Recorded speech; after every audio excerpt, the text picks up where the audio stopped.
هو ده الحلو بقى اللي يرطب علينا في الحر اللي احنا فيه دوت. ان شاء الله باذن الله هنعمل تحليه سهله جدا وبسيطه جدا، تكاد تكون مكوناتها موجوده في كل بيت، بديل للايس كريم. عايزه اقول لكم ان هي حاجه كده اللهم بارك جميله جدا، حاجه كده عظمه. سمي بالله وصلي على الرسول وتعالي شوفي طريقه التحضير.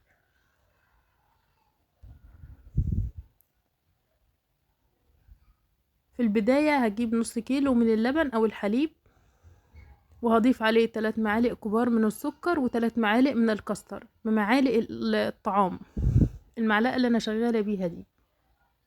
هقلبهم كويس على البارد عشان اضمن ان ما يكونش فيهم اي تكتلات، وبعدين هرفعهم على نار متوسطة لغاية ما يغلوا معايا.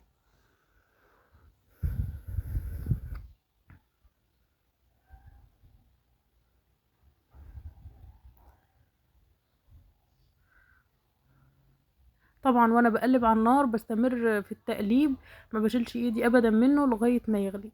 بيكون زي البشاميل كده بالظبط، قوامه مش تقيل قوي ومش خفيف قوي، وسط. لو حباه تقيل قوي بتزودي معلقة كمان من الكاستر.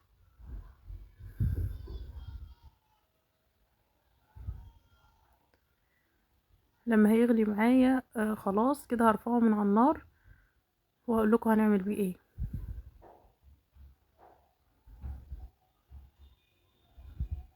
هكون مجهزة صينية بايركس او اي صينية عندك، واحط فيها بسكوت، اي نوع بسكوت. انا هنا استعملت بديل اللوتس اللي هو المصري. وبمناسبة البسكوت يا ريت ندعي لاخواتنا في غزة يا رب ينصرهم نصر عزيز ومقتدر، ولا تقنطوا من رحمة الله. عندي منجيتين كنت حطاهم في الفريزر، هبدأ ان انا اقطعهم لمكعبات. هبدأ اجيب واحد من الجيلي بطعم المانجا، وهضيف عليه ربع كوباية من المية. تقدروا تستعملوا اي طعم بتحبوه، ولكن انا حطيت بطعم المانجا عشان تناسق الالوان. حطيت ربع كوباية من المية السخنة المغلية، هدوبهم كويس لغاية ما اضمن ان كل الحبيبات بتاعة الجيلي اختفت معايا. ومش هضيف سكر، براحتكم لو عايزين تضيفوا سكر، السكر نسبي. انا مش هضيف سكر عشان هو بيكون فيه نسبة من السكر، كمان هضيف عليه المانجا فهيكون فيها سكر. انا بالنسبة لي هكتفي ب3 معالق السكر انا حطيتهم في البداية. بضيف بقى كوباية من المية الساقعة المتلجة، وعليهم المانجا بكون مقطعاها لقطع كده مربعات يعني. انا كنت حطاها في الفريزر كانت متلجة، بفكها كده عشان لو فيها اي كتل تتفك من بعضها. كمان هتساعد الجيلي ان هو يتماسك. الصينية حطيتها في التلاجة شوية، ما بتاخدش 10 دقايق وبتمسك، الكاستر بيمسك. ممكن تستعملوا الكريم كراميل لو مش بتحبوا الكاستر، براحتكم خالص. وبظهر معلقة كده عشان ما يعملش فيها يعني وانا بكبه كده بالراحة، عشان ما يعملش فيها فتحة كده تكون مش افضل حاجة في الصينية. هدخلها الفريزر لغاية ما تتماسك، يعني تقدري تعمليها من بالليل وتقطعيها الصبح هتديكي نتيجة افضل. انا هنا خرجتها ولكن الجيلي ما كانش لسه تماسك، كان عايز له شوية كده. انا طبعا استعجلت عليها عشان التصوير، بس نسيبوها شوية. عايزة اقول لكم طعمها جميل جدا، زي ما بقول لكم بديل للايس كريم، مكوناتها بسيطة جدا ما فيهاش اي صعوبة، واحنا واقفين في 10 دقايق بنحضرها وبنحطها في التلاجة تسقع. هتعجبكم قوي. عايزين بقى نعمل حملة ندعي لاخواتنا فيها في غزة، وكلنا ندخل كده كلنا ندعي يعني في الكومنتات لاخواتنا، ونصلي على النبي كتير يا جماعة في الكومنتات عليه افضل الصلاة والسلام.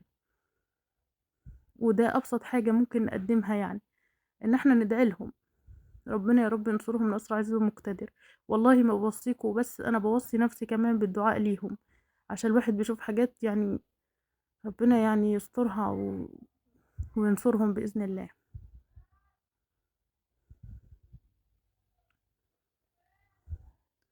بصوا انا زي ما قلت لكم جيلي ما تماسكش. بصوا ده شكلها، انا قلبتها طبعا على الوش بوريكم الطبقات، طبعا من فوق هي باينه ولكن انا حبيت اوريكم الطبقات من تحت. هوريكم برضو بالمعلقه. انا هنا ولادي قاعدين جنبي طبعا لازم يدوقوا هما الاول، فانا هدوقهم.